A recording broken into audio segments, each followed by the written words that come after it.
লেখিকা সঞ্চিতা চক্রবর্তীর রক্ততর্পণ। মাধবপুর স্টেশনে যখন ঈশিতা নামলো, ঘড়ির কাঁটা তখন রাত 9টা ছুঁয়েছে। টিপ টিপ করে বৃষ্টি পড়ছে। ঝমঝমিয়ে ট্রেনটা চলে যাওয়ার পর স্টেশনটা আরও যেন নিস্তব্ধ হয়ে গেল। সঙ্গে ছাতা নেই। ফেব্রুয়ারি মাসে সাধারণত বৃষ্টি হয় না, তাই ব্যাগ থেকে বের করেই রেখে এসেছিল। দূরে একটা চায়ের দোকান দেখা যাচ্ছে। কালো ত্রিপলের তলায় কাঠের বেঞ্চে 2-3 জন বসে আছে। ঈশিতা ব্যাগটা কাঁধে নিয়ে পা চালিয়ে এই ত্রিপলের তলায় ঢুকতে গেল। পরনে ঢোলা ট্রাউজার আর উপরে লাল সাদা চেক শার্ট। কলকাতা থেকে যখন ট্রেনে উঠেছিল তখন একেবারেই শীত লাগেনি, কিন্তু মফস্বলে রাত 9টার সময় কিছুটা ঠান্ডার আমেজ পাওয়া যাচ্ছে। চায়ের দোকানে একটা কড়া দুধ চা অর্ডার দিয়ে ব্যাগের চেনটা খুলে হুডিটা বের করে নিল ঈশিতা। গায়ে গলিয়ে নেওয়াই ভালো, নচেত কাজে এসে শরীর বেহাল হয়ে পড়লে আশাটাই মাটি হয়ে যাবে। চায়ের গ্লাসে এক চুমুক দিয়ে ট্রাউজারের পকেট থেকে মোবাইলটা বের করে একটা নম্বরে ফোন করে সে। আমি মাধবপুর স্টেশনে পৌঁছে গেছি রণজয় বাবু। হ্যাঁ হ্যাঁ, ওই পাশের চায়ের দোকানটার কাছেই আছি। আচ্ছা ঠিক আছে। ঈশিতা একটি কলেজে ইতিহাস পড়ায়। এছাড়া সে নিজে একটি যুক্তিবাদী সংগঠনের সঙ্গে বিশেষভাবে যুক্ত, যারা মনে করে ভূত বলে কোনো কিছুর অস্তিত্ব নেই, কিন্তু ভয়ের অস্তিত্ব আছে। সেই ভয়ের কারণেই কিছু সাধারণ জিনিস মানুষের চোখে অসাধারণ হয়ে ধরা দেয়। বিভিন্ন জায়গায় ঈশিতাদের দল গিয়ে সাধারণ মানুষকে এটাই যুক্তি সহকারে বোঝানোর চেষ্টা করে এবং চোখের সামনে যা ঘটছে তা ব্যাখ্যা করার মানসিকতা তৈরি করার কাজ করে। মাধবপুরের এই জমিদার বাড়ির গল্পটা ঈশিতাকে প্রথম বলেছিল ওর ক্লাসেরই একটি ছাত্রী। সেদিন ক্লাসে ঢোকার সময় হঠাৎই চোখে পড়েছিল ক্লাসরুমে শরণ্যাকে ঘিরে বসে খুব মনোযোগ দিয়ে কি যেন শুনছে। ঈশিতা ক্লাসে ঢুকে কৌতুকের স্বরেই বলেছিল, কি ব্যাপার, আজকাল কি ওখানে প্যারালাল ক্লাস চলছে নাকি? ছেলে মেয়েগুলো সমস্বরে বলেছিল, ওর মামার বাড়ির গ্রামের একটা ভয়ঙ্কর ঘটনা শুনছি ম্যাম, শুনলেই গায়ে কাঁটা দেবে। একদম সত্যি ঘটনা। কৌতূহলী হয়ে উঠেছিল সে। ছেলে মেয়েদের বলেছিল, তাহলে তোমরা সবাই যার যার সিটে ফিরে যাও, আর শরণ্যা ব্যাপারটা একটু জোরেই বলো দেখি, আমিও শুনি। তারপর কয়েকটা দিন মেয়েটাকে কখনো করিডোরে কখনো ক্লাসের শেষে ডেকে ভালো করে ঘটনাটা সবিস্তারে শুনেছিল। তারই ফলশ্রুতি হিসেবে আজই মাধবপুরে আসা। মিনিট 15-এর মধ্যে লম্বা ফর্সা মাথায় কাঁচা পাকা চুলের একজন মাঝবয়সী ভদ্রলোক চায়ের দোকানের সামনে এসে দাঁড়ালেন। ঈশিতার বুঝতে অসুবিধা হলো না এই ব্যক্তিটি রণজয় বাবু। কার্যত রণজয়ের কোনো অসুবিধে হয়নি ঈশিতাকে খুঁজে পেতে, কারণ বাকি 3টি গ্রাম্য চেহারার ভিড়ে ঈশিতা সত্যি তখন ব্যতিক্রমী। ততক্ষণে বৃষ্টি থেমে গেছে। ভদ্রতার খাতিরে রণজয় ব্যাগটা হাতে নিতে চাইলেও ঈশিতা তাকে নিরস্ত করে। এই 32 বছর বয়স পর্যন্ত নিজের ভার নিজে বহন করাই সে সব থেকে বেশি পছন্দ করেছে। আর এমনিতেও ব্যাগে বিশেষ কিছু নেই। স্টেশনের বাইরে দাঁড় করিয়ে রাখা একটা ছোট গাড়িতে উঠে আধ ঘন্টার মধ্যেই ওরা এসে থামলো মাধবপুর জমিদার বাড়ির সামনে। গাড়ি থেকে নেমে ঈশিতা চারপাশটা ভালো করে দেখতে থাকলো। যদিও রাত তখন প্রায় 10টা বাজতে চলেছে, তবু চারপাশটা যেন বড় বেশি নিঝুম মনে হলো। বাড়ির শুরুতেই বিশাল এক মরচে ধরা লোহার গেট। গেটের 2 স্তম্ভের ওপরে 2টি পাথরের সিংহ মূর্তিতে শ্যাওলা জমেছে, যেন তারা এই রুগ্ন প্রাসাদের শেষ পাহারাদার। দীর্ঘকাল ধরে যত্নের অভাবে গেটের ওপর জড়িয়ে আছে নাম না জানা বনলতা। রণজয়ের পিছু পিছু ভেতরে ঢুকতেই ঈশিতার চোখে পড়ল বিশাল খোলা উঠোন, যার 3 দিকে ঘোরানো বারান্দা, একপাশে ঠাকুর দালান, যেখানে একসময় হয়তো ধুমধাম করে পুজো হতো। দালানের খিলানগুলোতে এখনো সূক্ষ্ম কারুকাজের চিহ্ন অবশিষ্ট আছে, যদিও চুনাপাথর আর খিলান খসে ভেতরের লাল ইটগুলো এখনো বেরিয়ে এসেছে। হলুদ বাল্বের ম্লান আলোয় দালানের থামগুলোর দীর্ঘ ছায়া উঠোনে পড়ে এক অদ্ভুত স্তব্ধতা গ্রাস করেছে চারপাশ। রণজয় ঈশিতাকে বলল, উপরে আসুন, দোতলায় আপনার থাকার ব্যবস্থা করেছি। দোতলায় ওঠার কাঠের সিঁড়িগুলো এখন নড়বড়ে। প্রতিটি ধাপে পা দিলে এক ধরনের গোঙানির মতো শব্দ হয়। অন্দরমহলের কামরাগুলোতে বিশাল সব কড়িকাঠের সিলিং। জানালার খড়খড়িগুলো ভেঙে ঝুলে আছে। বাইরের দিকে থাকা লোহার নকশা করা ঝুল বারান্দাটি এখন ক্লান্ত হয়ে নিচের দিকে হেলে পড়েছে, যেন যে কোনো সময় ঝর্ণার মতো ভেঙে পড়বে। বাড়ির একটা কোণে আঙ্গুলি নির্দেশ করে ঈশিতাকে রণজয় বললেন, বাড়ির ওই হচ্ছে পরিত্যক্ত নহবতখানা, যেখান থেকে একসময় সানাইয়ের সুর ভেসে আসতো। বাড়ির সামনে একটা বিশাল দিঘি, যার জল এখন ঘন কালো আর কচুরি পানায় ঢাকা। দিঘির ঘাটের শান বাঁধানো সিঁড়িগুলো জায়গায় জায়গায় ফেটে গিয়ে বট পাকুড়ের শিকড় ভেতরে ঢুকে গেছে। দূর থেকে শিয়ালের ডাক কানে এলো। সিঁড়ির পাশের দ্বিতীয় ঘরটার দরজা খুলে রণজয় ঈশিতাকে বলল, আপনি বিশ্রাম করুন, অনেক পথ জার্নি করে এলেন, আমি রাতের খাবার দাবার ব্যবস্থা করতে বলি। তারপর ঘরের দরজার বাইরে দাঁড়িয়ে থাকা এক গ্রাম্য মহিলাকে দেখিয়ে বলল, ওর নাম বিন্তি। আজ রাতে আপনি যদি চান ও আপনার ঘরেই থাকতে পারে, আর এখানে যে কটা দিন থাকবেন আপনার দেখাশোনা করার জন্য ও সব সময় সাথে থাকবে। তারপর বিন্তির দিকে তাকিয়ে বলল, এই দিদিমণি একটা বিশেষ কাজে আমাদের বাড়িতে এসেছেন। তুমি সব সময় ওনার খেয়াল রাখবে, যখনই কোনো প্রয়োজন হবে সেটা ওনার সামনে হাজির করবে। উনি কিন্তু শহরের মানুষ, তাই যা বলবেন ভালো করে শুনে কাজ করো। ঘোমটার নিচে থেকে বিন্তি মাথা নাড়ে। রণজয় চলে গেলে ঈশিতা বিন্তিকে বলে, আমার সামনে এত বড় ঘোমটা দিয়ে রাখার কোনো দরকার নেই, তুমি বরং আমি একটু গরম জল যাতে পেতে পারি সেই ব্যবস্থা যদি করে দাও ভালো হয়। ঘোমটা সরিয়ে ঈশিতার দিকে তাকিয়ে একগাল হেসে ঘরের লাগোয়া বাথরুমটি খুলে দেয়। ঈশিতা অবাক হয়ে দেখে বাথরুমে গিজার মেয়েটি আগে থেকেই অন করে রেখেছে। বাহ, তুমি তো খুব বুদ্ধিমতী। এত রাতে ঠান্ডার মধ্যে হাত মুখ আপনি এই ঠান্ডা জলে ধুতেই পারবেন না দিদিমণি। আপনি যখন গেটের সামনে দাঁড়িয়ে চারিদিক দেখছিলেন, আমি তখনই গিজার চালু করে দিয়েছি। আপনি চা খাবেন না কফি? আমি ফ্রেশ হয়ে একেবারে ডিনারটা সেরে নেব। বিন্তি, তারপরে বরং তুমি আমায় এক কাপ ব্ল্যাক কফি দিও। আমি তাহলে আপনার খাবারটা নিয়ে আসি? সে আনতে পারো, তবে খুব একটা ভারী কিছু কিন্তু আমি রাতে খাবো না। আপনি চিকেন খান তো দিদিমণি? রুটি চিকেন আর 2 রকমের সবজি নিয়ে আসি। না, শুধু 2টো রুটি আর চিকেন নিয়ে এসো, আর কিছু আমার লাগবে না। বিন্তি চলে গেলে ঈশিতা ফ্রেশ হতে বাথরুমে ঢোকে। রণজয়ের সঙ্গে কাল সকালের আগে কথা হওয়া সম্ভব নয়, তার থেকে বরং বিন্তির থেকে যদি নতুন কিছু জানা যায় সেই চেষ্টা করতে হবে আজকে রাতেই। গরম জলে হাত মুখ ধুয়ে ব্যাগে রাখা টি শার্ট আর একটা পায়জামা পরে নেয় ঈশিতা। ততক্ষণে বিন্তি এসে টেবিলে খাবার সাজিয়ে দিয়েছে, সাথে টেবিলের ওপর গরম জলের ফ্লাস্কও রাখা। ঈশিতা বুঝল বিন্তি গুছিয়ে কাজ করতে ভালোবাসে। রুটির টুকরো মুখে পুরে ঈশিতা জিজ্ঞেস করে, তুমি খাবে না? আপনি খেয়ে নিন দিদিমণি, তারপরে আমরা 3 জন একসাথে খাবো। কোন 3 জন? আমি, গোকুলের মা আর লক্ষ্মী। তোমরা 3 জন বুঝি এই বাড়িতে থাকো? গোকুলের মা রান্না করে, আমি আর লক্ষ্মী বাড়ির দেখাশোনা, পরিষ্কার করা, দাদাবাবুর ফাই ফরমাস খাটার কাজ করে থাকি। আগে আরও 2 জন ছিল, কিন্তু কিন্তু কি? ভয়ে চলে গেছে দিদিমণি। তোমরা ভয় পাওনি? পেলেও কিছু করার নেই। ওই রাতটা আসলে আমরা 3 জন এক ঘরে সারা রাতে জেগে বসে থাকি, কিন্তু আমাদের 3 জনেরই বাইরে থাকার মতন জায়গা নেই। একা থেকে দেখেছি ভূতের থেকে মানুষ অনেক বেশি ভয়ঙ্কর। প্রসঙ্গ পাল্টে ঈশিতা বলে, এই দোতলায় মোট কটা ঘর আছে? 13খানা। প্রায় সবই এখন বন্ধ, মাঝে মাঝে আমরা খুলে পরিষ্কার করি।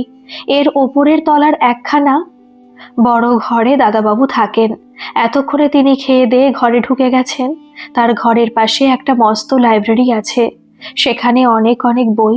আমি আর গোকুলের মা একদিন গোনার চেষ্টা করেছিলাম, শেষ করতে পারিনি। সেই ঘরে বসে খাওয়ার পর দাদাবাবু ওই সব ছাইপাশ খান আর বই পড়েন। ওই সময় তিনি আর কারোর সঙ্গে দেখা করেন না। অত রাত অবধি বই পড়ার পরেও আবার সকাল 5:30টায় উঠে গ্রামের পথে হাঁটতে বেরোন। পাশের 2-1টা ঘর এখন খুলে দেখাতে পারবে বিন্তি? খোলাই আছে দিদিমণি, শুধু শিকল দেওয়া থাকে। আপনি খেয়ে নিন, আমি দেখাচ্ছি। খাওয়ার পরে বারান্দার কোণার ঘরটা দেখিয়ে ঈশিতা বলে, ওটা একবার দেখা যাবে? আসুন আপনি, আমি খুলে দিচ্ছি। দরজা খুলতেই পুরনো স্যাঁতসেঁতে দেওয়াল আর চামচিকার বিষ্ঠার এক গুমোট গন্ধ ধাক্কা মারল নাকে। বাইরে ঠান্ডা বাতাসের ঝাপটায় আলগা হয়ে যাওয়া কোনো জানালার কপাটের আঁচড়ে পড়ার শব্দ শোনা গেল, যা নিস্তব্ধ রাতে হঠাৎ শুনলে বুক কেঁপে ওঠা খুব স্বাভাবিক। এখানে দাঁড়ালে মনে হয় সময় থমকে গেছে। দেওয়ালে নোনা ধরা রং আর খসে পড়া আস্তরণগুলো যেন ফিসফিস করে বিগত কয়েক প্রজন্মের আনন্দ বেদনার ইতিহাস শোনাতে চাইছে। ঘরের দরজা বন্ধ করে বারান্দা দিয়ে হাঁটতে হাঁটতে ঈশিতা বলল, সেই রাতে কি হয় বিন্তি? চোখ বড় বড় করে বিন্তি কাছে এগিয়ে এসে তাকে বলল, সে এক ভয়ঙ্কর রাত গো দিদি। দেখো, মনে করলে আমার গায়ে কাঁটা দিয়ে উঠছে। সব অতৃপ্ত আত্মার অভিশাপ। তাতেই তো এই বংশ শেষ হয়ে গেল। ঠিক আছে, তুমি খেয়ে এসো, তারপর সব শুনছি। আজকে রাতটা তুমি আমার ঘরেই থাকবে, কেমন? ঠিক আছে দিদিমণি, আমি তবে খেয়ে আসি। মেলা রাত হলো। বিন্তি যাওয়ার পরে খাটের উপরে ডায়েরিটা খুলে গুছিয়ে বসে ঈশিতা। প্রতি বছর ফাল্গুন মাসের কৃষ্ণপক্ষের চতুর্দশী তিথির রাতে কেন এই জমিদার বাড়িতে আগুনের দেখা পাওয়া যায়, আর কেনই বা সেই শিব চতুর্দশীর রাতে এই মাধবপুরের জমিদার বংশের কেউ না কেউ মারা যান? সেই রহস্য যে ওকে ভেদ করতেই হবে। এর পেছনে কি সত্যি কোনো রহস্য আছে, নাকি পুরোটাই লোকমুখে ছড়ানো জমিদার বংশের উপর নেমে আসা কোনো অভিশাপ? কাল রণজয় বাবুর থেকে সকালে ব্যাপারটা সম্পর্কে আরো বিস্তারিত জানতে হবে। উনি নিজেও স্ত্রী সন্তানদের নিয়ে খুব চিন্তিত হয়ে আছেন।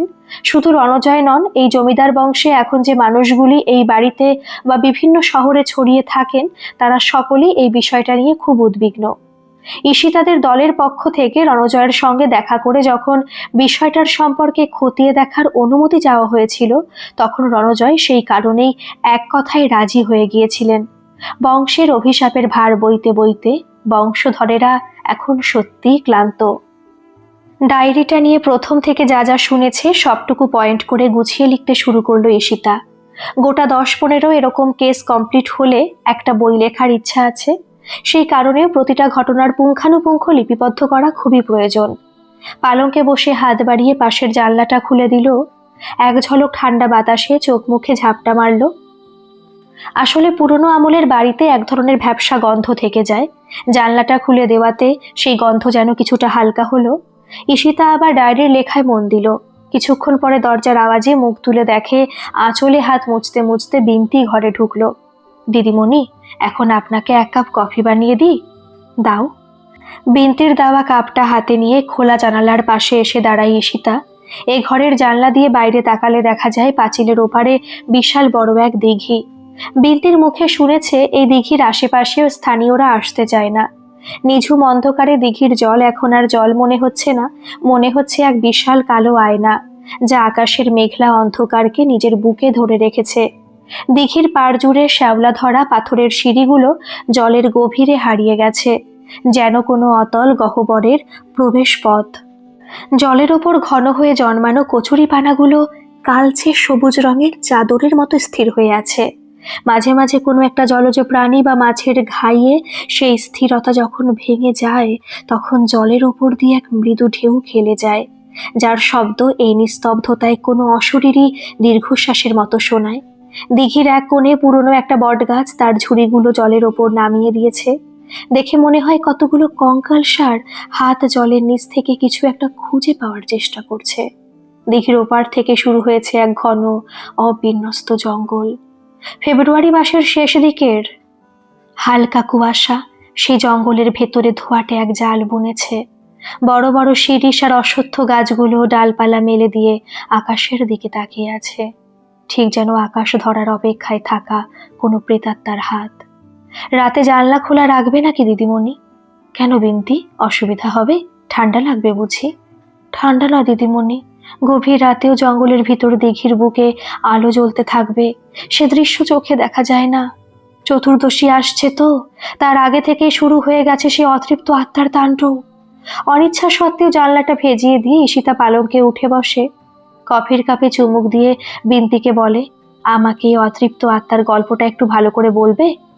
মাটিতে নিজের বিছানা পেতে গুছিয়ে বসে বিন্তি। তারপর বলে সে অনেক কাল আগের কথা। এ বাড়ির এক রাজপুত্র প্রেমে পড়েছিল এক গভীর ঘরের মেয়ের। কিছুদিন যেতে না যেতেই সেই গল্প বাড়ির অন্দর পর্যন্ত পৌঁছে যায়। জমিদার বাড়িতে ঝড় ওঠে। ঈশিতা মনে মনে ভাবে রূপকথার গল্প ছাড়া রাজপুত্রের সাথে কাঠকুড়ুনির বিয়ে কেই বা কবে মানতে পেরেছে। মুখে বলে তারপর কি হলো। তারপর গোটা গ্রামের লোকজন বিচার সভা বসালো আর সবাইকে মিলে দোষী ঠাউরালো মেয়েটাকে। ছেলেটার নাকি কোনো দোষ ছিল না, একে পুরুষ মানুষ তাই গায়ে জমিদারের রক্ত। একটু আধটু দোষ না থাকলে কি আর রাজ রক্ত বলে মানা যায়? সবাই বলল মেয়েটারই লোভ, ছেঁড়া কাঁথায় শুয়ে লাখ টাকার স্বপ্ন দেখার সাহস হয় কি করে। শুধু মেয়ে নয়, সেদিন বিচারে নাকি সবাই একযোগে রায় দিয়েছিল ওই মেয়ে আর ওর মা বাবা সবই ষড়যন্ত্রে সামিল ছিল। কফির কাপটা টেবিলে রেখে ঈশিতা প্রশ্ন করে, আর সে রাজপুত্তুর, সে মুখ খোলেনি? সে এক দুবার বলার চেষ্টা করেছিল, কিন্তু তখন এই বাড়ির মেজবাবুর দোর্দণ্ড দাপট। তার হুঙ্কারে তখন বাঘে গরুতে এক ঘাটে জল খেত। তাই সেই রাজপুত্তুরের মুখ বন্ধ করতে তাকে খুব একটা বেগ পেতে হয়নি। তারপর কি হলো?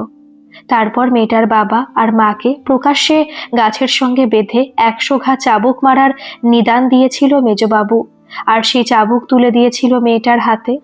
বোকা মেয়েটা বাপ মাকে নিয়ে ছুটতে শুরু করেছিল নিজেদের ঘরের দিকে। ভেবেছিল দৌড় বন্ধ করে বসে থাকলে বুঝি এদের হাত থেকে রক্ষা পাওয়া যাবে। গ্রামবাসীরা ওদের পিছু নিতে চাইলে মেজবাবু থামিয়ে দিয়েছিলেন। মুখে বলেছিলেন ছেড়ে দাও, নিজেদের অপরাধ বুঝতে পেরে ওরা 3 জন ঘরে গিয়ে মুখ লুকোতে চাইছে। সবাই যে যার মতন বাড়ি ফিরে যাও, কাল থেকে ওদের এক ঘরে করে রেখো। সবাই ভেবেছিল দয়া করে বুঝি শাস্তি কমিয়ে দেওয়া হলো, কিন্তু রাতের অন্ধকারে জমিদারের লেঠেলরা গিয়ে কুড়ে ঘরের দরজায় বাইরে থেকে তালা লাগিয়ে আগুন জ্বালিয়ে দিয়েছিল। গ্রামে রটিয়ে দেওয়া হলো নিজের পাপের অনুতাপে দগ্ধ হয়ে মেয়েটা নাকি গায়ে আগুন দিয়ে আত্মহত্যা করেছে। তারপর বহুদিন কেটে গেছিল, সবাই সেসব ভুলেও গেছে। সেই মেজবাবু যখন প্রায় বৃদ্ধ, সেই সময় থেকে হঠাৎ শুরু হলো সেই মেয়ের আত্মার প্রতিশোধ নেওয়ার পালা। শিব চতুর্দশী রাতে দিঘির জলে প্রথম আগুন জ্বলে উঠল। আগুন দেখা গেল জঙ্গলের মাথায়। তার সঙ্গে ঠাকুর দালানে প্রাণ হারালেন মেজবাবু। তারপর থেকে প্রতি শিবরাত্রির রাতে মাধবপুরের জমিদার বংশের ক্ষতি হয়ে চলেছে। প্রতি বছর কেউ না কেউ মারা যাচ্ছে। হ্যাঁ দিদিমণি, মাধবপুরে জমিদার বংশের লোকজন শুধু নয়, এনাদের নায়েব, গোমস্তা, লেঠেল বাহিনীতে যারা ছিল তাদের পরিবারের লোকজনও মারা যায়। তুমি শুয়ে পড়ো বিন্তি, আমিও ঘুমিয়ে পড়ব। বালিশের পাশে বড় ব্যাটারি টর্চটা রেখে ঈশিতা শুয়ে পড়ে। একে নতুন জায়গা, তার উপর জানলাটা আবার বন্ধ করে দেওয়ার জন্য ভ্যাপসা গন্ধটা ঘরের মধ্যে ঘুরপাক খাচ্ছে। বিছানায় শুয়ে এপাশ ওপাশ করতে থাকেও। কিছুক্ষণের মধ্যে বিন্তির নাক ডাকার আওয়াজ কানে আসে। জোর করে নিজেও চোখ বোঝার চেষ্টা করে ঈশিতা। রাত যখন খুব গভীর, তখন হঠাৎ একটা অস্পষ্ট সুরেলা আওয়াজে ঘুমটা হঠাৎ ভেঙে যায়। চোখ খুলে শুয়ে থেকে প্রথমে বোঝার চেষ্টা করে আওয়াজটা কিসের। সানাইয়ের। এত রাতেই মাধবপুরের সানাইয়ের বাগেশ্রী সাজছে কে? পালঙ্কের উপর উঠে বসে ঈশিতা। মেঝেতে তখন বিন্তি কম্বল জড়িয়ে মাদুরের ওপর চুপ করে বসে আছে। এত রাতে সানাই কে বাজাচ্ছে? নহবত থেকে আসছে দিদিমণি। শিব চতুর্দশীর আগে এই বাজনা প্রতিবার শোনা যায়। কিন্তু নহবত তো প্রায় ভেঙে পড়ার মতন অবস্থা, সেখানে বসে এমন করে সানাই কে বাজাবে? সানাইয়ের সুরে যেন মাধবপুরের অন্ধকার চিরে কেউ মনের লুকানো কোনো দুঃখের কথা বলছে। এই আকুলতা ঠিক কান্নার মতো নয়, বরং প্রিয়জনের জন্য এক ধরনের গভীর ও শান্ত অপেক্ষা। ঈশিতার ভুরু কুঁচকে যায়। এত নিখুঁত বাগেশ্রী কোনো সাধারণ মানুষের পক্ষে তো বাজানো সম্ভব নয়। এর জন্য দরকার প্রচুর সাধনা। ওই তো বাগেশ্রীতে যখন ধ ম গ বা ম গ রে সা বিশেষ কম্পন সহ বাজছে, তখন রাতে নিস্তব্ধতা আরো গাঢ় মনে হচ্ছে। মনে হচ্ছে বাতাসে যেন ভারী হয়ে উঠছে কোনো এক না বলা ব্যথায়। ঈশিতা মনে মনে ভাবতে থাকে অসম্ভব ব্যাপার। বিন্তি যতই বলুক, সানাইয়ের এই সুর তোলার ক্ষমতা কোনো প্রেতাত্মার আছে বলে মনে করা মূর্খামি। পালঙ্ক থেকে নেমে বাথরুমে ঢোকে ঈশিতা। বেরোনোর সময় সুইচ অফ করে দরজা টেনে বন্ধ করতে গিয়ে দেখতে পায় পিছনের কাচের জানলায় একটা অদ্ভুত নীলচে আলোর আভা। চকিতে ঘরে ঢুকে পালঙ্কের পাশে জানলাটা খুলে দেয়ও। বিন্তি চিৎকার করে ওঠে, সে এসে গেছে দিদিমণি, তুমি জানলা খুলো না। আমায় দেখতে দাও বিন্তি, আমি এসব বিশ্বাস করি না। আর তোমার কথা মতো সে যদি সত্যি এসেও থাকে তবে সে আমায় অন্তত কিছু করবে না, কারণ না আমি এই জমিদার বংশের, না তাদের লেঠেল বাহিনীর পরিবারের, না তাদের নায়েব গোমস্তার বংশধর। বিন্তি কম্বল মুড়ি দিয়ে এবার মাদুরের ওপর রাখা বালিশে মুখ গুজে দেয়, মুখে রাম নাম। ঈশিতা জানলা দিয়ে বাইরের দিকে তাকায়, বাইরেটা ঘুটঘুটে অন্ধকার। বিছানার উপর থেকে মোবাইলটা নিয়ে ঈশিতা দেখে ঘড়িতে তখন রাত 2:30। সানাইয়ের বিষণ্ণ সুর এফোর ওফোর করে দিচ্ছেন স্তব্ধতাকে। চারপাশে যেন কোনো পাতা ঝরে পড়ার খসখস শব্দও নেই, সম্পূর্ণ পিনপতন নীরবতা।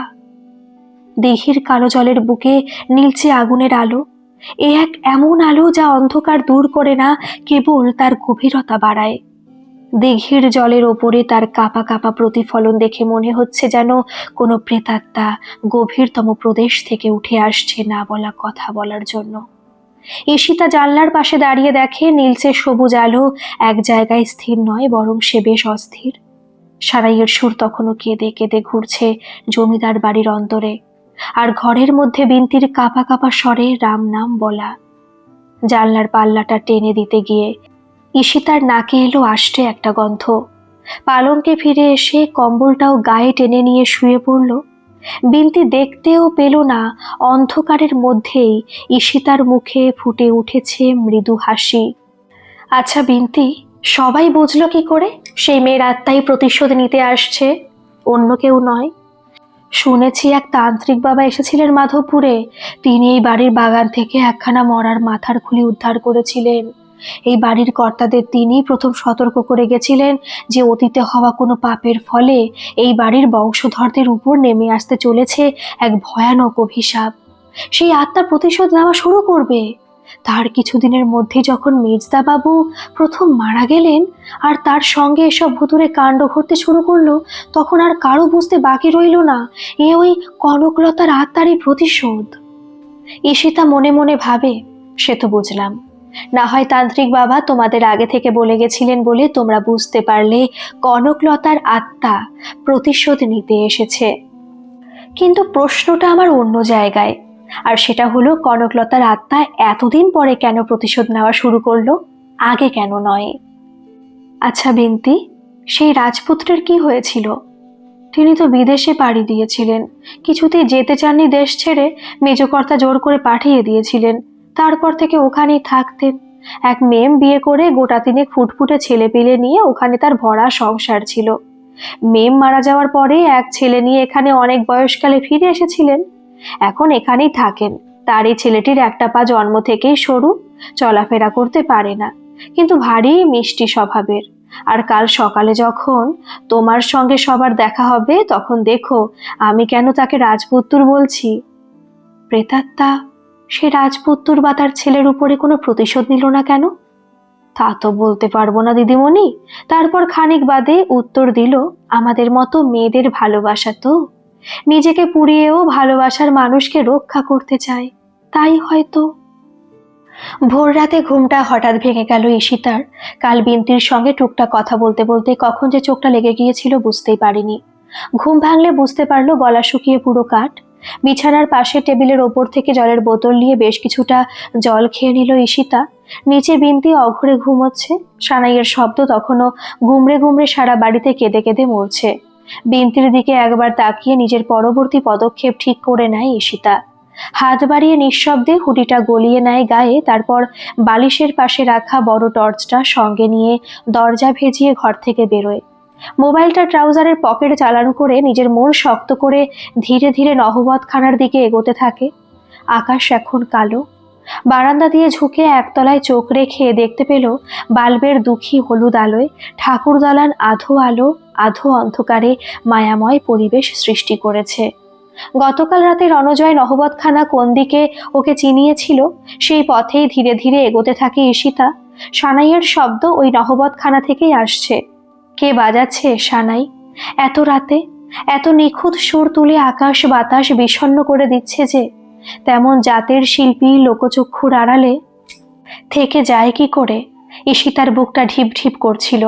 বাড়ির সবাই তখন গভীর ঘুমে কাদা। কেবল ঠাকুর দালানের পাশের ওই জীর্ণ নহবতখানাটা যেন জেগে আছে ওরই অপেক্ষায়। হাতে থাকা টর্চটা জ্বালতে সাহস পেল নাও, পাছে কেউ দেখে ফেলে। কেবল আকাশের এক ফালি ম্লান চাঁদই ছিল ওর পথের সঙ্গী। ফটকের ওপরের শ্যাওলা ধরা সরু খাড়া সিঁড়ি দিয়ে ওঠার সময় ঈশিতা অনুভব করলো বাতাসের টান। ওপরের ঘরে পা রাখতেই ওর নাকে এলো ভেজা নোনা ধরা ইট আর বহু পুরনো ধুলোর এক ভ্যাপসাও গন্ধ নাকে এলো। ঘরটা যে এককালে রাজকীয় ছিল তা ওর পায়ের নিচে চুন সুরকির গুঁড়ো আর পলেস্তারা খসে পড়ার মচমচে শব্দই বলে দিচ্ছে। মাথার ওপরে ছাদটা অর্ধেকটাই ধসে গেছে। সেই ফাটল দিয়ে আকাশটাকে দেখা যাচ্ছে এক অদ্ভুত ফ্রেমে। সেই ভাঙা মেঝেতে রাতের মায়াবী আলো পড়ে এক ভুতুড়ে নকশা তৈরি করেছে। দেওয়াল ফেটে অশ্বত্থের যে শিকড়গুলো ভেতরে ঢুকে এসেছে, সেগুলো রাতের অন্ধকারে মনে হচ্ছিল কোনো দানবীয় মাকড়সার জাল। বাতাসের ঝাপটায় শেকড়গুলো যখন দেওয়ালে ঘষা খাচ্ছিল, ঈশিতার মনে হলো কেউ যেন ফিসফিসিয়ে কথা বলছে। ঘরের এক কোণে ধুলোয় লুটোপুটি খাচ্ছে একটা পুরনো কাঠের তক্তাপোশের পায়া, যেটা এখন উই পোকায় খেয়ে কঙ্কাল সার করে ফেলেছে।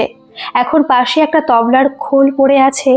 ঈশিতা দেখলো কুলুঙ্গির ভেতর একজোড়া জলজলে চোখ, হয়তো কোনো প্যাঁচা, যা ওকে দেখেও নড়ল না, যেন ও এই অভিশপ্ত সাম্রাজ্যের এক অনাহুতই অতিথি। ঈশিতার বুকটা তখন কামারের হাপড়ের মতো ওঠানামা করছে। হঠাৎ সানাইয়ের শব্দটা থেমে গেল। পলেস্তারা খসা মেঝেতে পা ফেলতেই মচমচ শব্দটাই নিঝুম রাতে কামানের গোলার মতো শোনালো। ও স্থির হয়ে দাঁড়িয়ে পড়ল। ঠিক সেই মুহূর্তেই ওর নজরে এলো এক অদ্ভুত বৈপরীত্য।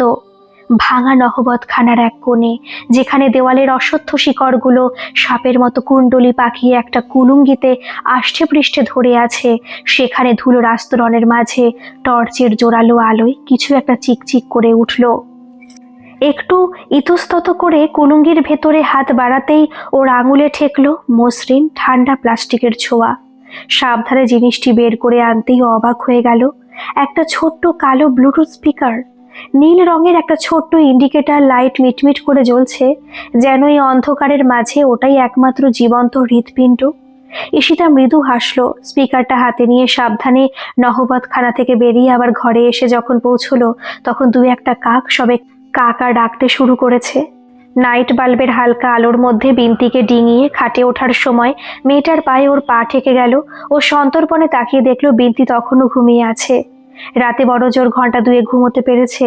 ঈশিতা ভাবলো বিন্তি উঠলে সকালে বেশ কড়া করে চা করে দিতে বলবে, নয়তো এই হালকা মাথা ধরা ছাড়বে না। সকালে যখন ওর চোখ খুললো তখন চারপাশটা আলো ঝলমল করছে। ঘড়িতে 8টা। ও বাবা, তার মানে প্রায় ঘন্টা চারে ঘুম হয়ে গেছে। মাথাটাও এখন অনেকটা হালকা লাগছে। ঘরে বিন্তি নেই। খাট থেকে নামার সময় চোখে পড়লো ওর পরনের হালকা গোলাপি ট্রাউজারের পায়ের কাছে শ্যাওলার দাগ। ভুরু কুঁচকে চোখ বুজে খানিকক্ষণ পালঙ্কে পা ঝুলিয়ে বসে হিসেবটা মেলানোর চেষ্টা করতে থাকে ঈশিতা। কিছুক্ষণ এর মধ্যেই চায়ের কাপ নিয়ে ঘরে ঢোকে বিন্তি। দিদিমণি বাড়ির সবাই ঠিক 9টায় ব্রেকফাস্ট করে বড় ডাইনিং টেবিলে বসে। আপনি কি ওখানে যাবেন, নাকি আপনার খাবারটা আলাদা করে ঘরে এনে দিয়ে যাব? এটা দাদাবাবু জানতে চাইলেন। আচ্ছা বিন্তি, ওইখানে বসে ব্রেকফাস্ট করলে তো তোমার সেই রাজপুত্তুর আর তার ছেলেকে দেখা যাবে, তাই না? ছেলেকে দেখতে পাবেন না, সে ঘরেই খায়। আমি কিছুক্ষণ পরে যাব তার জন্য খাবার নিয়ে। আমি ফ্রেশ হয়ে টেবিলে যাব, কারণ ওখানে গেলেই সকলের সঙ্গে দেখা হয়ে যাবে। রণজয় গাঙ্গুলি অত্যন্ত ভদ্র এবং মার্জিত একজন মানুষ। তিনি নিজে এসে ঈশিতাকে ব্রেকফাস্ট টেবিলে নিয়ে গেলেন। সকলের সঙ্গে পরিচয় করিয়ে দিয়ে বললেন, উনি একজন ইতিহাসের গবেষক, পুরনো জমিদার বাড়ির ব্যাপারে একটা বই লিখতে চান। তার সূত্র ধরেই আমার সঙ্গে উনি যোগাযোগ করেছিলেন, আর কাল রাতে আমাদের এই বাড়িতে বিশেষ অতিথি হয়ে এসেছেন। ঈশিতা দেখছিল একটা মেহগনি কাঠের লম্বা ডাইনিং টেবিলের চারিদিকের চেয়ারে বসে আছেন বাড়ির সদস্যরা। বিশাল ডাইনিং হল। ওপরে পুরনো ঝাড় লণ্ঠনটা ধুলো মাখা থাকলেও তার আভিজাত্য কমেনি। টেবিলের এক প্রান্তে গম্ভীর মুখে বসে আছেন বড়কর্তা অমরেন্দ্র গাঙ্গুলি। রূপোর হাতল দেওয়া চশমাটা নাকের উপর নামিয়ে তিনি খবরের কাগজ পড়ছেন। ঈশিতার দিকে তাকিয়ে মৃদু হেসে তাকে বসতে বললেন। টেবিলে বসা মেজ পিসিমা ওর দিকে তাকিয়ে বললেন, কাল রাতে ভালো ঘুম হয়নি বুঝি? মুখটা এমন শুকনো দেখাচ্ছে কেন? পিসিমার এই সোজাসাপটা প্রশ্নে টেবিলের সবাই একবার ঈশিতার দিকে তাকালেন। অমরেন্দ্র গাঙ্গুলি কাগজটা নামিয়ে চশমার ওপর দিয়ে ঈশিতাকে মেপে নিলেন। সেই চাউনিতে জমিদার সুলভ এক অদ্ভুত কাঠিন্য ছিল। তারপর বললেন, এমন সময় আপনি আমাদের বাড়িতে এসেছেন যখন চারপাশের পরিবেশ একদমই ঠিক নেই। সেই পরিবেশে ঘুম হওয়াটাই অস্বাভাবিক। টেবিলের ওপর ধোয়া ওঠা চায়ের কাপ আর লুচি তরকারির সুগন্ধ থাকলেও ভেতরে ভেতরে একটা চাপা টেনশন ছিল। ঈশিতার পকেটের ভিতরে ব্লুটুথ স্পিকারটা তখনও উঁচু হয়ে আছে। অমরেন্দ্র বাবুর পাশের চেয়ারে বসে থাকা সৌম্যকান্তি ভদ্রলোকের দিকে চোখ পড়ল ওর। রণজয় পরিচয় করিয়ে দিয়ে বললেন, ইনি আমার ছোট কাকা স্বর্ণেন্দু শেখর গাঙ্গুলি। কাকা দীর্ঘদিন বিদেশে পড়াশোনা করেছেন, একজন স্বনামধন্য আর্কিটেক্ট, ওখানেই থাকতেন। আমাদের কাকিমা গত হওয়ার পর ছোট ছেলেকে নিয়ে শিকড়ের টানে দেশে ফিরে এসেছেন। ঈশিতা তাকিয়ে দেখল ভদ্রলোকের পরনে আদ্যির পাঞ্জাবি, আর যার বোতামগুলো পুরনো আমলের হাতির দাঁতের বা রূপোর তৈরি। দুটিটা ধপধপে সাদা কুচি দিয়ে পরা, অনামিকায় একটি বড় রক্তপ্রবাল বসানো সোনার আংটি। হাতে ধরে রাখা আইফোনটা যেন এই আভিজাত্যের মধ্যে আধুনিকতার একমাত্র নিদর্শন। ভদ্রলোক একগাল হেসে ঈশিতার দিকে হাত বাড়িয়ে বললেন, nice to meet you young lady. Ishita হেসে হাত বাড়িয়ে দিল। তার সঙ্গে লক্ষ্য করলো এই বয়সে ওনার হাসিটা একদম শরতের আকাশের মতো ঝলমলে। টেবিলে বসে থাকা অন্য সদস্যদের মধ্যে সুমিত, অভিক এবং বিনতার সঙ্গে পরিচয় হলো। রণজয় গাঙ্গুলির স্ত্রী সুচেতা এবং কন্যা মাধবীলতাকেও দেখতে পেল। রান্নাঘরের ভিতর থেকে একটা ট্রেতে থালায় লুচি তরকারি, মিষ্টি আর চায়ের কাপ নিয়ে বিনতি সম্ভবত স্বর্ণেন্দু বাবুর ছেলেকে দিতে গেল। অমরেন্দ্র গাঙ্গুলি বললেন, কাল রাতে নিশ্চয়ই ভুতুরে সানাইয়ের শব্দে তোমার ঘুম হয়নি। জল খাবার খেয়ে পারলে একটু শুয়ে নিও। এই রণজয়ের উচিত হয়নি এইরকম সময় তোমায় নিয়ে এসে বিপদের মধ্যে ঠেলে দেওয়ার। আমাদের বাড়ির উপর দিয়ে ভয়ঙ্কর ঝড় যাচ্ছে।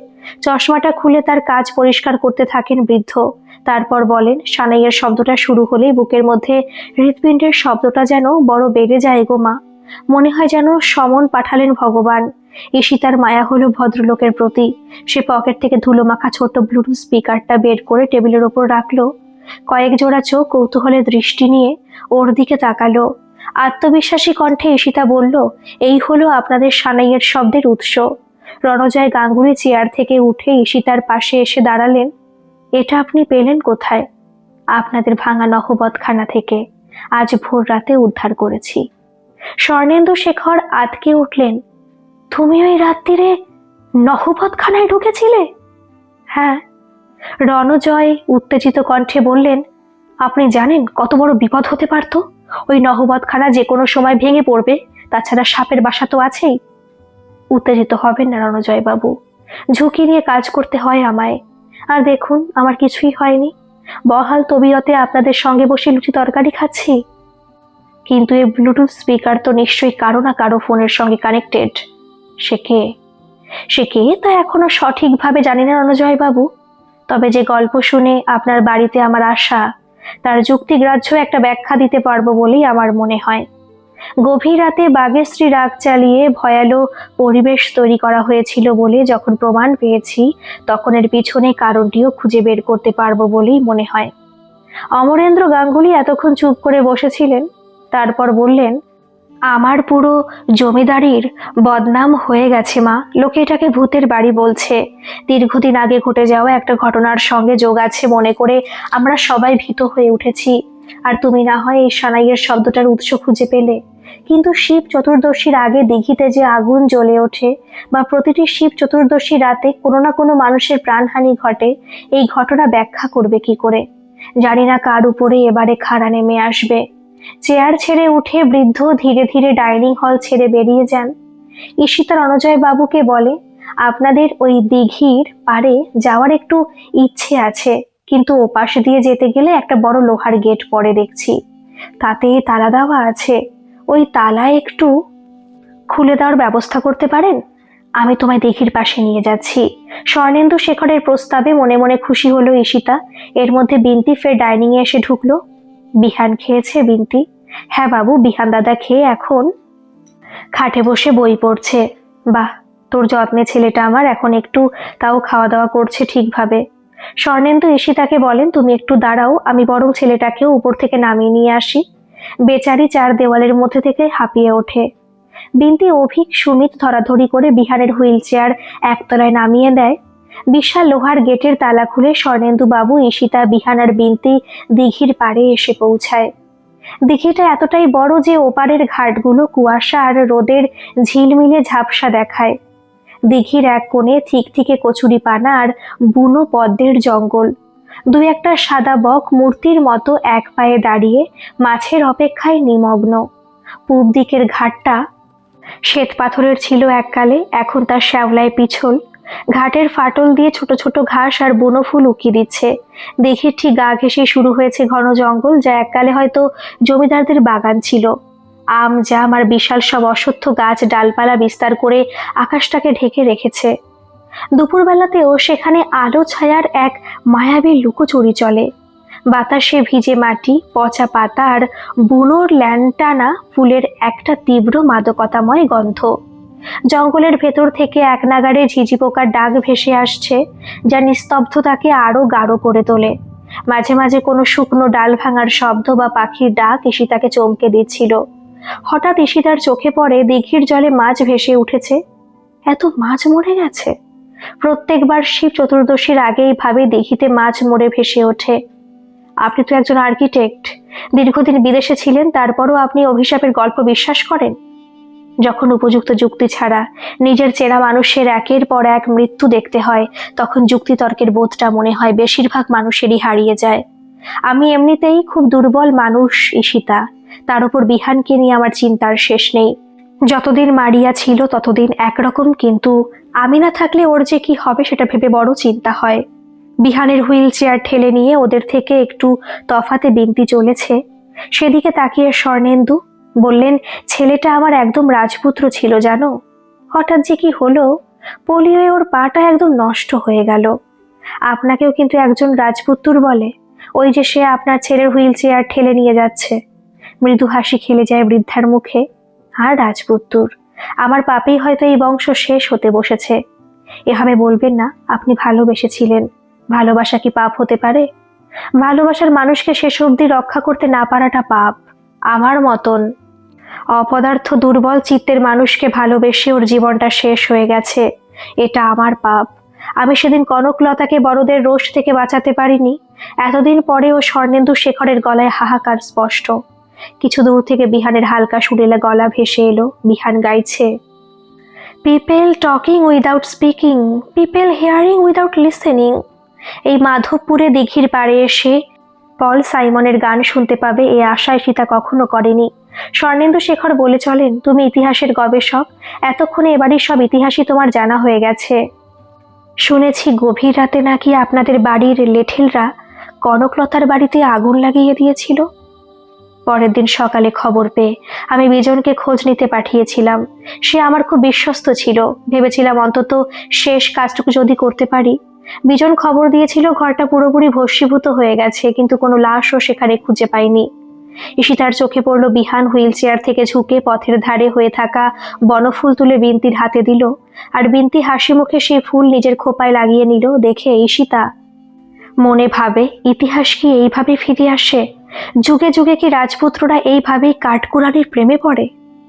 স্বর্ণেন্দু শেখরের মোবাইল হঠাৎ বেজে উঠল, আর ঈশিতা বিহানের সঙ্গে কথা বলার জন্য এগিয়ে যেতে গিয়েও থমকে দাঁড়িয়ে পড়ল। ঠিক এই জায়গাটাতেই গতরাতে নীলচে আলোটা দেখা গেছিল না? শ্যাওলা ধরা সে বিশাল দিঘির ধারে ফিরে এসে ঈশিতার নজর আটকে গেল শ্বেতপাথরের সেই ভাঙা ঘাটটার ওপর। গতরাতের সেই রহস্যময় নীলচে আগুনের স্মৃতি তার মনে এখনো দগদগে। সে রহস্যের তল খুঁজতে সিঁড়ির ধাপগুলো দিয়ে সন্তর্পণে নিচে নামতে শুরু করলো। একবার মুখ তুলে দেখে নিল অন্যদের অবস্থান। স্বর্ণেন্দু শেখর এখনো ফোনে ব্যস্ত, আর বিন্তি ও বিহানের সঙ্গে কথায় মগ্ন হয়ে আছে।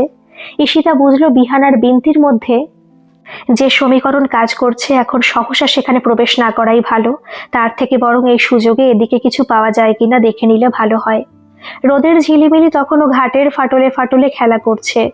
ঈশিতা দেখলো ঘাটের ওপরের ধাপে যেখানে পাথরটা এবড়ো খেবড়ো হয়ে ভেঙে আছে, সেখানে সাদাটে এক ধরনের সূক্ষ্ম গুঁড়ো ছড়িয়ে রয়েছে।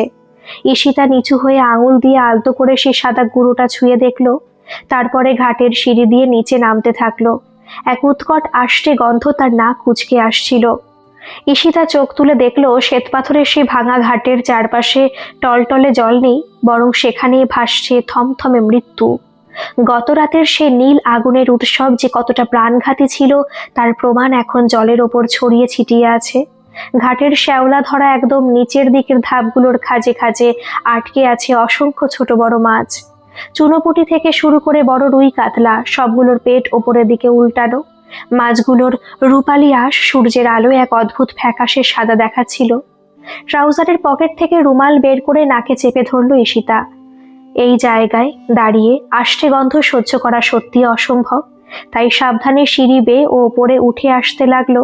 স্বর্ণেন্দুবাবু এখনো ফোনে কথা বলছেন। বিন্তি আর বিহান গাছগাছালির মধ্যে ছায়ায় নিজেদের মতো কথা বলছে। ঈশিতা অনুভব করলো ওর আঙুলের ডগায় যেখানে সাদা গুঁড়ো লেগেছিল সেই জায়গাটা পিচ্ছিল হয়ে উঠছে। সিঁড়ি বেয়ে ওঠে, গাছের ছায়ায় দাঁড়িয়ে তর্জনী আর বৃদ্ধাঙ্গুলি দিয়ে গুঁড়োটা একটু ঘষল। সাথে সাথে একটা বিশ্রী রসুনের মতো গন্ধ তার নাকে ধাক্কা দিল।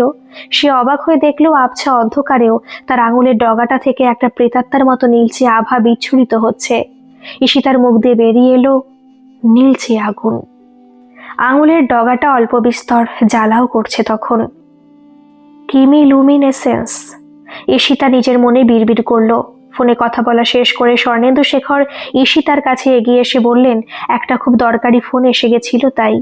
হঠাৎ জমিদার বাড়ির ভেতর থেকে গোকুলের মা ছুটতে ছুটতে সেখানে এসে উপস্থিত হলো। কাকাবাবু, পিসিমা আপনাদের সবাইকে ঠাকুর দালানে যেতে বলেছেন, তান্ত্রিক বাবা এসে গেছেন। ঈশিতা কৌতূহলী হয়ে উঠল। লক্ষ্য করলো এতক্ষণ হাসি খুশি থাকা বিন্তির রোদ ঝলমলে মুখখানায় যেন কালো মেঘের ছায়া ঘনিয়ে এলো। ধীরে ধীরে বিহানের হুইল চেয়ার ঘুরিয়ে গোকুলের মার পেছনে যেতে শুরু করলো বিন্তি। স্বর্ণেন্দু শেখর ঈশিতাকে বললেন, এই তান্ত্রিক বাবা শুনেছি খুব পণ্ডিত এবং সিদ্ধ পুরুষ। আজ পর্যন্ত যা যা ভবিষ্যৎবাণী করেছেন আমাদের বংশ সম্পর্কে প্রতিটি অক্ষরে অক্ষরে মিলে গেছে। উনি বলে গেছিলেন যে কনকলতার আত্মা রুষ্ট হয়ে রয়েছে বহুদিন, সে মুক্তি পায়নি, প্রতিশোধের আগুনে জ্বলে এই বংশ ছাড়খাড় করে দিতে আসছে। এই দিঘির ধারের বাগান থেকে তিনি মরার মাথার খুলি হাড় উদ্ধার করেছিলেন, কি জানি ওইগুলোই কনকেরই ছিল কিনা। পা চালিয়ে চলো ঈশিতা, দেখি ললাট লিখন কি বলছে, আগাম জেনে যদি একটু সতর্ক হতে পারি। স্বর্ণেন্দু শেখর বড় বড় পা ফেলে এগিয়ে যেতে লাগলেন। জমিদার বাড়ির সদর দরজা পার হয়ে ভেতরে ঠাকুর দালানে এসে পৌঁছে ঈশিতা দেখল ঠাকুর দালানের ঠিক মাঝখানে বসে আছেন সেই তান্ত্রিক। আগুনের মতো লাল চোখ, কপালে লেপা চওড়া সিঁদুরের তিলক। তাকে ঘিরে এক অদ্ভুত স্তব্ধতায় দাঁড়িয়ে আছেন বাড়ির সদস্যরা। ঈশিতা লক্ষ্য করলো বিন্তির মুখখানা ভয়ে সাদা হয়ে গেছে। ঈশিতার দিকে তাকিয়ে তান্ত্রিক জলদ ও গম্ভীর স্বরে প্রশ্ন করলেন, নতুন সদস্য মনে হচ্ছে গাঙ্গুলি বাড়িতে? রণজয় গাঙ্গুলি উত্তর দিলেন, উনি আমাদের অতিথি, ইতিহাসের গবেষক। জমিদার বাড়ির উপরে একটা বই লেখার ইচ্ছে নিয়ে গতরাতে আমাদের অতিথি হয়ে এ বাড়িতে এসেছেন। তা বেশ। ঈশিতা নিঃশব্দে লক্ষ্য করছিল তান্ত্রিককে। সে ভেবেছিল কোনো রুক্ষ জটাধারী তান্ত্রিককে দেখবে, কিন্তু তার বদলে যা দেখলো তা ছিল আভিজাত্যের এক জীবন্ত প্রতিচ্ছবি। তার পরনে ছিল টকটকে লাল রঙের গরদের রেশমি ধুতি এবং কাঁধে ঝোলানো একই রঙের উত্তরীয়, যার পারে সূক্ষ্ম সোনালী কাজের আভা ফুটে উঠছিল। বয়সে রণজয় গাঙ্গুলির থেকে বেশ কিছুটা বড়ই মনে হলো। তার পিঠ ছিল ধনুকের মতো, প্রশস্ত বুক আর দীর্ঘ দেহের সঙ্গে সামঞ্জস্যপূর্ণ সোনার মতো গাত্রবর্ণ। তার নাক ছিল তীক্ষ্ণ আর কপাল ছিল অস্বাভাবিক চওড়া। প্রশস্ত বুক আর দীর্ঘ দেহ বলে দিচ্ছিল যে তিনি কোনো সাধারণ সন্ন্যাসী নন। কপালের মাঝখানে সিঁদুরের তিলকটি যেন কোনো রাজ তিলকের মতো শোভা পাচ্ছিল। তার চোখের মণি দুটো ছিল কটা এবং পিঙ্গল বর্ণের। সেই দৃষ্টিতে সাধারণ তান্ত্রিকের উগ্রতা ছিল না, বরং ছিল এক গভীর আভিজাত্যপূর্ণ গাম্ভীর্য, যাকে অগ্রাহ্য করার ক্ষমতা ওই ঘরে উপস্থিত আর কারও ছিল না।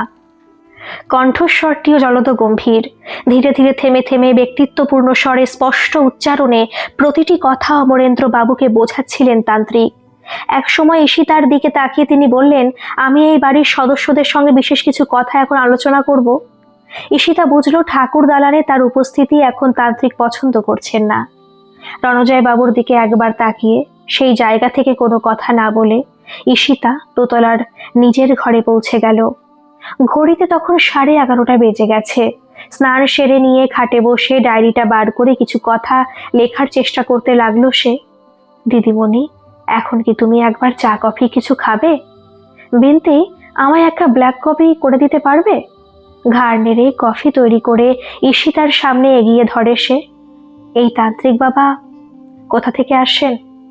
জানি না দিদিমণি, শুনেছি কোথায় নাকি সাধনা করেন। এই সময় প্রতি বছর আসেন এখানে।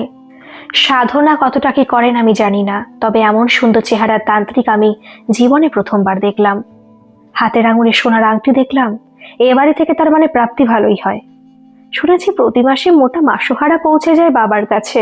বড়বাবু মানে অমরেন্দ্র গাঙ্গুলি আর মেজ পিসিমা তাকে খুবই ভক্তি শ্রদ্ধা করেন, আর বাকিরা ভীষণ ভয় পান। বুঝলাম। জলের বোতলটা খালি হয়ে গেছে, একটু ভরে দাও তো। কোনো উত্তর না পেয়ে তাকিয়ে দেখলো বিন্তি অন্যমনস্ক হয়ে একটা কাপড় দিয়ে ঘরের ফার্নিচারগুলোর ধুলো পরিষ্কার করছে। ওর ঘরের গোটা চারেক ঘর পরেই বিহানের ঘর। সে হঠাৎ হুইল চেয়ারের চাকা চালিয়ে বিন্তির নাম ধরে ডাকতে ডাকতে ঈশিতার ঘরে দরজায় কাছে এসে উপস্থিত হলো। বাইরে থেকেই বলল, বিন্তি, আমার শরৎচন্দ্রের বই পড়তে ইচ্ছে করছে, আলমারির উপর থেকে একটু নামিয়ে আনো তো। বিহানের গলা শুনে ভেজানো দরজা খুলে ঈশিতা হাসি মুখে ওর সামনে গিয়ে দাঁড়ালো। কাঠের হুইল চেয়ারে বসে বারান্দার এক কোণে স্থির হয়ে থাকা বিহান যেন কোনো প্রাচীন মূর্তি। ফ্যাকাশে গায়ের রং যেন দুধ আলতা মিশ্রিত শ্বেত পাথরের মতো। অবিন্যস্ত বাবরি চুলগুলো কপালে এসে পড়েছে, যা তার চেহারা এক ধরনের বিশেষ সৌন্দর্য যোগ করেছে। চোখের মণি দুটো নীলছে সম্ভবত তার মা মারিয়ার জন্যই এমন চোখের মণি, কিন্তু সেই দৃষ্টিতে কোনো চপলতা নেই। তার শান্ত স্থির চাহনি যেন সামনের মানুষটির মনের ভেতরের কথাগুলো পড়ে নিতে পারে। পরনে সিল্কের পাঞ্জাবি, যার হাতাগুলো আলতো করে গোটানো।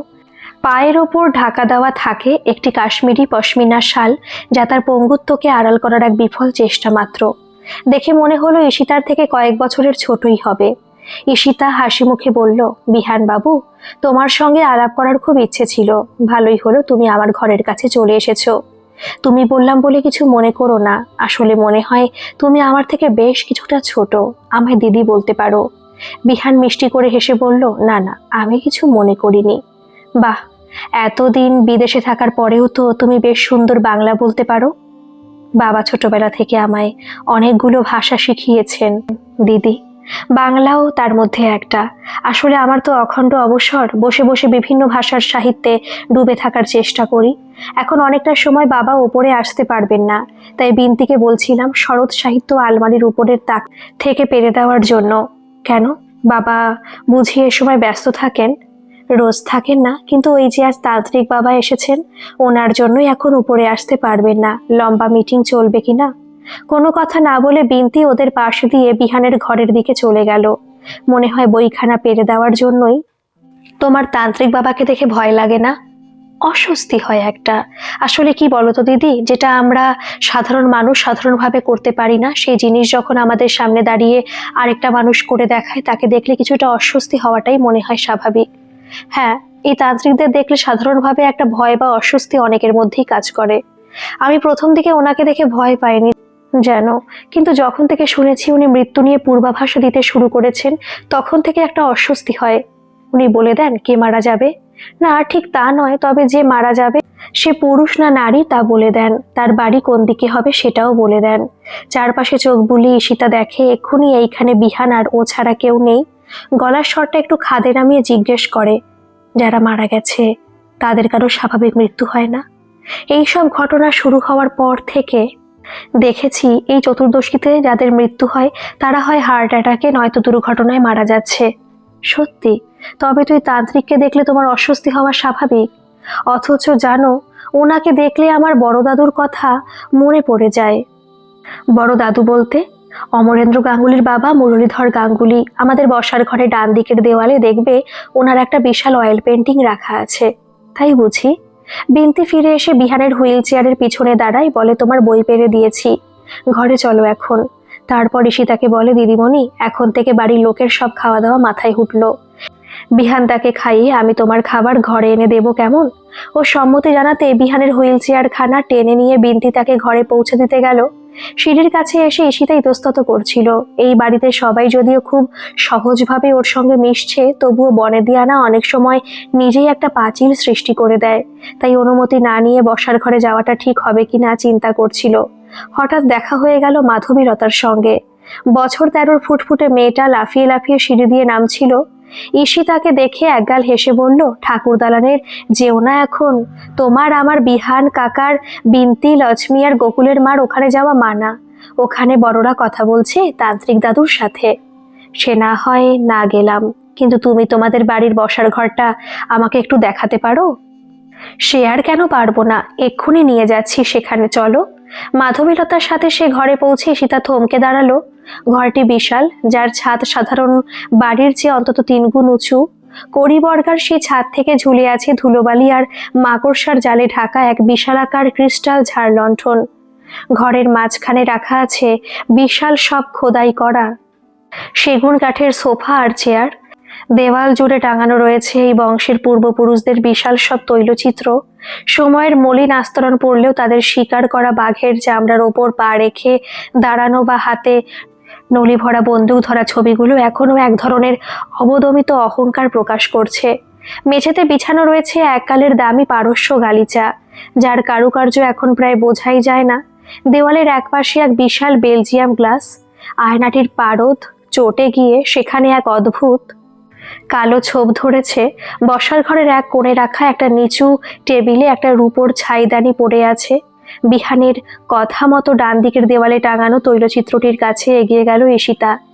নিচে লেখা আছে মুরলীধর গাঙ্গুলি। তার চেহারার সঙ্গে তান্ত্রিকের সত্যি সাদৃশ্য রয়েছে। বিহানের পর্যবেক্ষণ শক্তির মনে মনে প্রশংসা না করে পারল না ঈশিতা। বসার ঘর থেকে বেরোনোর মুখে দেখা হয়ে গেল রণজয় গাঙ্গুলির সঙ্গে। এই কিছু সময়ের ব্যবধানে মানুষটা যেন অসীম ভারে নুজো হয়ে পড়েছে। আপনাকে এমন ক্লান্ত লাগছে কেন রণজয় বাবু? রণজয়ের গাঙ্গুলি চোখ তুলে তাকাতে ঈশিতা দেখল তার মুখে বিষাদের ছায়া, চোখে টলমল করছে অশ্রু। ধরা গলায় তিনি বললেন, তান্ত্রিক বাবা সাবধান করে দিলেন, এইবার মৃত্যু জমিদার বাড়ির অন্তরেই হবে। আপনি শিক্ষিত মানুষ রণজয় বাবু, আপনাকে এসব কথা বিশ্বাস করতে দেখব এ আমি সত্যিই ভাবিনি। কোন মানুষের পক্ষে এই জিনিস আগাম বলে দেওয়া কি সম্ভব? দীর্ঘশ্বাস ফেলেন রণজয়, তারপরে উত্তর দেন, বিজ্ঞান দিয়ে কি সবকিছুর ব্যাখ্যা করা যায় ম্যাডাম? ঈশিতা বোঝে এসব কিছুর পিছনে কলকাঠিকে নাড়ছে।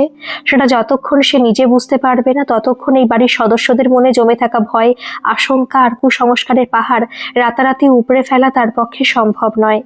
ঘরে এসে খাটে বসে ঈশিতা চিন্তা করতে থাকে, এই বাড়ির মধ্যে যদি সত্যি কোনো মানুষের মৃত্যু ঘটে, তবে সে ষড়যন্ত্র অলরেডি শুরু হয়ে গেছে। তারই ভূমিকা করার জন্য ব্লুটুথে সানাই বাজিয়ে ভয়ালো পরিবেশ সৃষ্টি করা হয়েছে। আর দিঘির জলে ভেসে বেড়ানো নীলচে আগুনও সেই ষড়যন্ত্রেরই অংশ। কিন্তু এসব কাণ্ড ঘটাচ্ছে কে? এমন আতঙ্ক সৃষ্টি করে একের পর এক মানুষকে মেরে তার লাভটাই বাকি। কেনই বা কনকলতার আগুনে পুড়ে মৃত্যু হওয়ার গল্পটা এত বছর বাদে আবার জীবিত করে তোলা হলো?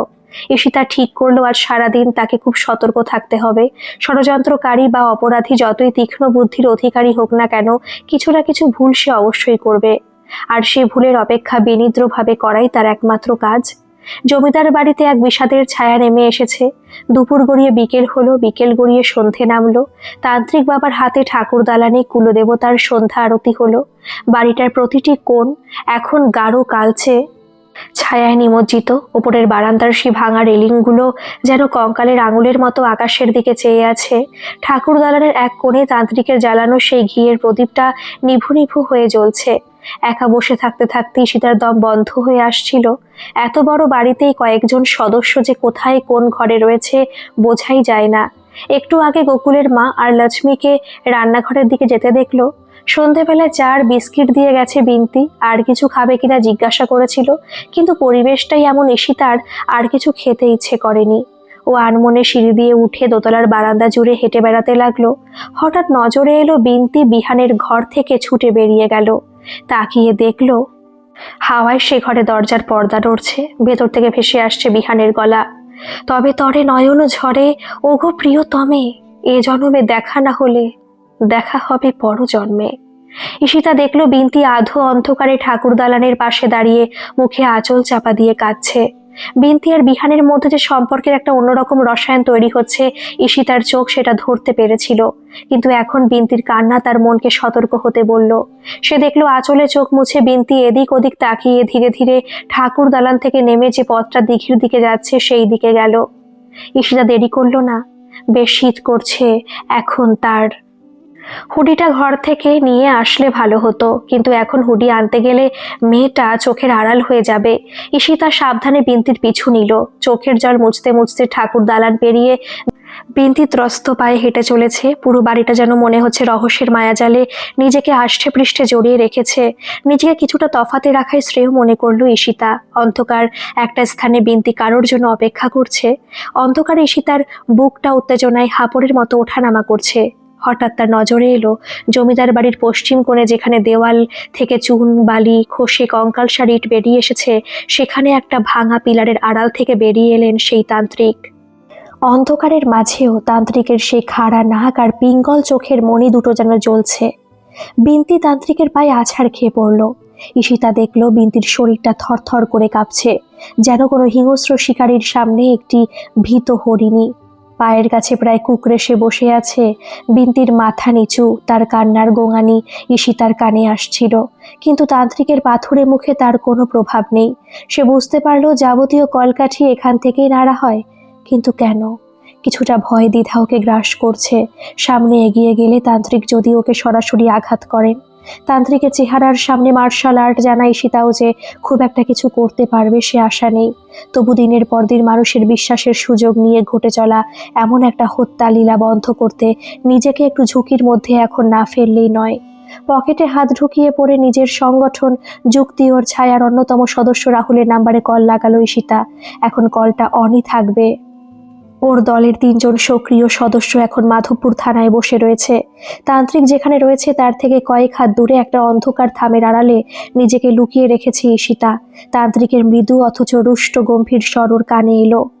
বোকার মতো কান্নাকাটি করিস না বিন্তি। যে কাজের দায়িত্ব নিয়ে এ বাড়িতে এসেছিস সেই কাজ শেষ কর। একটাবার তুমি চিন্তা করো বাবা, ওর কি সত্যি কোনো দোষ ছিল? ওর তো জন্মই হয়নি তখন। যারা ওই ঘটনার সঙ্গে জড়িত ছিল তাদের তো তুমি শাস্তি দিয়েছ। একে মারলে তবে না এবারের সদস্যরা বুঝবে বাপ মার চোখের সামনে সন্তান ঘর সব চলে গেলে কেমন লাগে। এ পাপ হচ্ছে বাবা। মানুষটা নিজে চলাফেরা পর্যন্ত করতে পারে না, শিশুর মতো সরল একটা মানুষ, তাকে আমি নিজের হাতে এইভাবে মারতে পারবো না। ঈশিতা নিজের মুখে হাত চাপা দেয়। তার মানে এবারে টার্গেট বিহান। তান্ত্রিক হিসিয়ে ওঠেন। একটা বাচ্চা ছেলেকে অমন ভয়ঙ্কর শৈশবের দিকে ঠেলে দেওয়া পাপের ছিল না? অন্ধকারে নিজের মায়ের মুখ দেখে সে আটকে উঠতেও পারতো না, পাছে মা কষ্ট পায়। ছোটবেলা থেকে শুনতে হয়েছে আমি জারজ সন্তান, এটা অন্যায় নয়। বিন্তি চোখ মুছে উঠে দাঁড়িয়ে বলে, কিন্তু আমি যে তাকে বড্ড। মুখ ভেঙে দেব বিন্তি। এই দিনটা দেখবো বলে তোকে আমি রাস্তার ধার থেকে কুড়িয়ে নিয়ে গিয়ে মানুষ করিনি? প্রেম ভালোবাসার গল্প আমাকে শোনাতে আসবি না। জমিদার বাড়ির ছেলেরা কখনোই সব বোঝে না। বোঝে বাবা, ও সব বোঝে। ওর বাবাকে বলবে বলেছে। থাম তুই। এদের রক্তে বিশ্বাসঘাতকতা রয়েছে। কাল শিব চতুর্দশী, রক্ততর্পণের ধারায় ছেদ পড়া আমি কিন্তু বরদাস্ত করব না। আমার অভিশাপ তোকে গ্রাস করবে, তাহলে তুইও প্রাণ হারাবি। থামের আড়াল থেকে বেরিয়ে আসে ঈশিতা।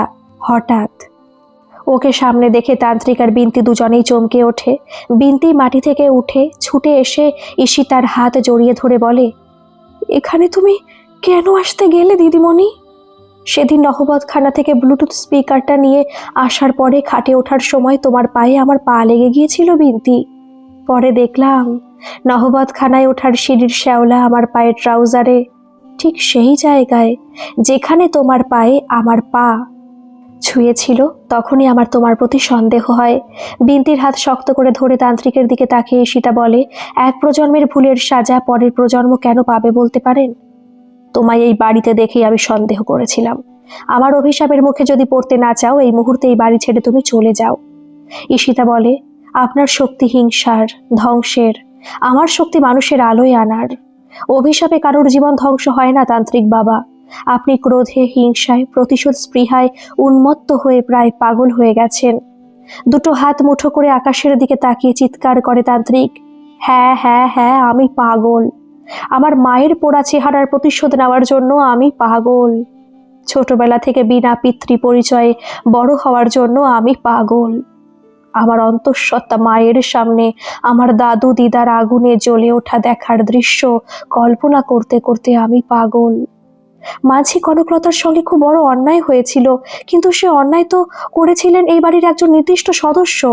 আপনি কি জানেন স্বর্ণেন্দু শেখর গাঙ্গুলি এখনো আপনার মায়ের জন্য হাহাকার করে মরে? আমি যদি খুব ভুল না করি, সম্ভবত ওই সময় আপনার মা অন্তঃসত্ত্বা ছিলেন। কোনোভাবে ওই আগুনের গ্রাস থেকে নিজেকে বাঁচিয়ে পালাতে সক্ষম হয়েছিলেন, কিন্তু একা ওই সময় তিনি বেঁচে ছিলেন কি করে? পাশ থেকে বিনতি বলে ওঠে গোকুলের দাদু। বিজন অধিকারী সেই রাতে জানলা ভেঙে ঠাকুমাকে উদ্ধার করেছিলেন, কিন্তু সে কথা তিনি কোনোদিন কাউকে বলেননি, এমনকি বিহান দাদার বাবাকেও নয়। বহু দূরের গ্রামে থাকা আত্মীয়ের সঙ্গে পাঠিয়ে দিয়েছিলেন বাঁকুড়ার এক গ্রামে। আসলে বিজন অধিকারীর সঙ্গে বিহান দাদার বাবার যতই বন্ধুত্ব থাকুক না কেন, এই বংশের ছেলে বলে তিনিও তাকে আর বিশ্বাস করে উঠতে পারেননি যদি অনর্থ কিছু ঘটে। তোমায় একটু আগে উনি কাগজের একটা পুড়িয়া দিলেন দেখলাম। বিন্তির হাতটা টেনে ওর মুঠো থেকে জোর করে সে পুড়িয়াটা বের করে নেয় ঈশিতা। নিজের শার্টের পকেটে সেটা চালান করে দেয়। এটায় বিষ আছে নিশ্চয়ই। সবাইকে শেষ করে বিশাল সম্পত্তির অধিকারী হয়ে আপনি কি করবেন বলুন তো? আপনি এর আগে যাদেরই মেরেছেন তারা সকলেই হয়তো এই জমিদার বংশের মানুষ, কিন্তু আজ যাকে মারার জন্য আদেশ দিচ্ছেন সে যে আপনার ভাই। বড় দাদা হয়ে এমন চিন্তা করতে আপনার বুক কাঁপলো না? এই বাড়ির বংশ পরিচয় আমার গায়ে লেখা নেই, তাই বিহানও আমার ভাই নয়। এই বংশের সম্পত্তির প্রতি আমার কোনো মোহ নেই। আর তোমার মতন একটা বাচ্চা মেয়ের পক্ষে ঈশ্বরের আদেশ বোঝা কখনোই সম্ভব নয়। কোনটা ঈশ্বরের আদেশ বলুন? ব্লুটুথ স্পিকারে সারাইয়ের সুর বাজিয়ে গোটা গ্রামে ভয় ছড়ানো ঈশ্বরের আদেশ হতে পারে? নাকি ফসফরাস দিয়ে আগুন জ্বালিয়ে ফসফরাসের সাথে অক্সিজেনের বিষক্রিয়ায় মাছগুলোকে দিঘির মধ্যে মেরে ফেলা ঈশ্বরের আদেশ? আমি ইচ্ছে করলেই আপনার সব বুজরুকি অনেকক্ষণ আগে সবার সামনে নিয়ে আসতে পারতাম। শুধু এর পেছনে কে তা দেখার জন্য এতক্ষণ অপেক্ষা করেছি।